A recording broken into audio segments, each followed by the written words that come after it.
dasar virtualisasi. Apa saja sih prinsip dasar virtualisasi?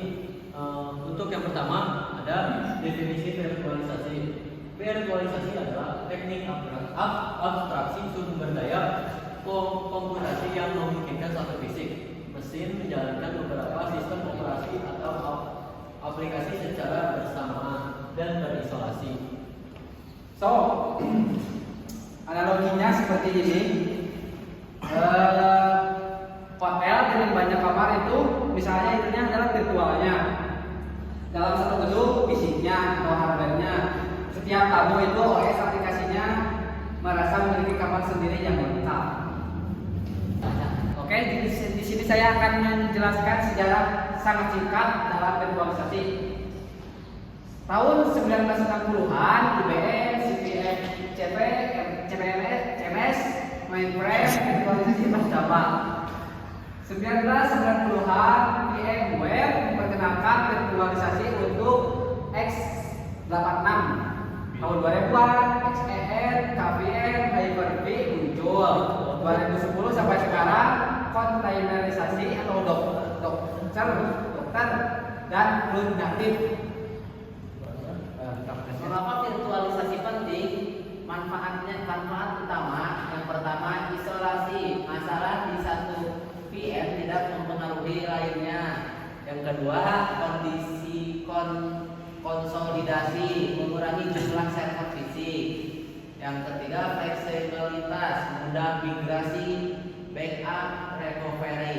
Yang keempat keamanan, environment terpisah untuk aplikasi berbeda.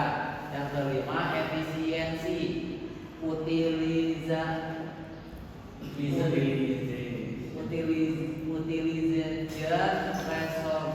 resource yang lebih tinggi. Komponen konseptual virtualisasi. Layer 1 hardware fisik, CPU, memori, hard disk, network. Layer yang kedua hypervisor atau VMware, virtual machine monitor. Layer ketiga sistem operasi virtual, OS iOS. Yang keempat OS. Layer keempat aplikasi. Oke, selanjutnya teknologi virtualisasi, yaitu hypervisor atau jantung virtualisasi. Definisinya software atau firmware yang membuat menjalankan VM dua tipe utama. Tipe pertama itu ada bare meta atau natif, berjalan langsung dengan hardware.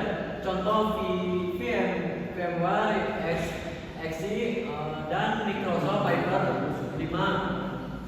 Dan ada juga Xen dan KVM. Yang tipe kedua berjalan di atas OS host, contohnya VMware Workstation, VirtualBox, Parallel.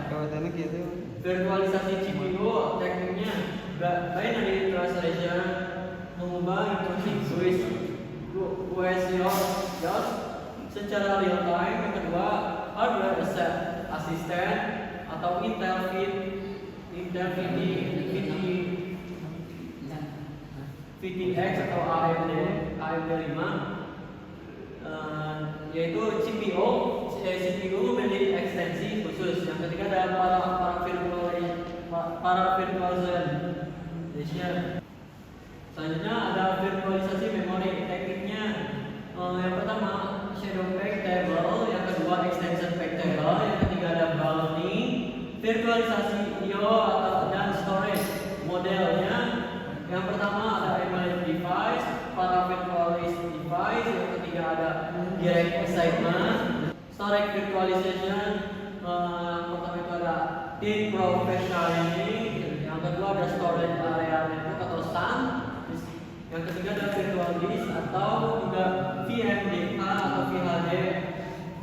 Virtualisasi network atau komponen yang meliputi yang pertama ada virtual switch, LAN, network function virtualization atau NFV, atau firewall, load balancer sebagai software. Oke, di sini aspeknya ada virtualization. Yang pertama itu ada simulasi hardware lengkap dari performanya rendah menengah, kompatibilitasnya sangat tinggi, isolasinya sangat kuat.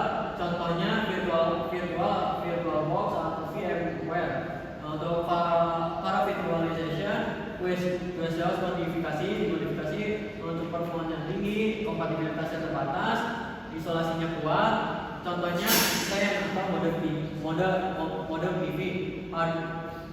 Dan aspek selanjutnya aspek hardware asisten. Prinsipnya dukungan hardware CPU, performanya sangat tinggi, kompatibilitasnya tinggi, isolasinya sangat kuat. Contohnya itu KVM atau Hyper-V HM5. Aspek containerization itu ada serverless kernel. Untuk performanya sangat tinggi, kompatibilitasnya terbatas, isolasinya lebih ringan. Contohnya Docker atau Xchip. Next, kesimpulan utamanya yang pertama itu di sini kita menjelaskan virtualisasi adalah fundamental dari computing. Yang kedua multiple approach dengan trade-off berbeda. Yang ketiga ada hardware acceleration critical to performance. Yang keempat containerization complement atau bukan defense traditional VM. Yang kelima ada pilihan teknologi tergantung use case dan requirement. Oke, cukup sekian dari kelompok kami. Wassalamualaikum warahmatullahi wabarakatuh. Waalaikumsalam. Semua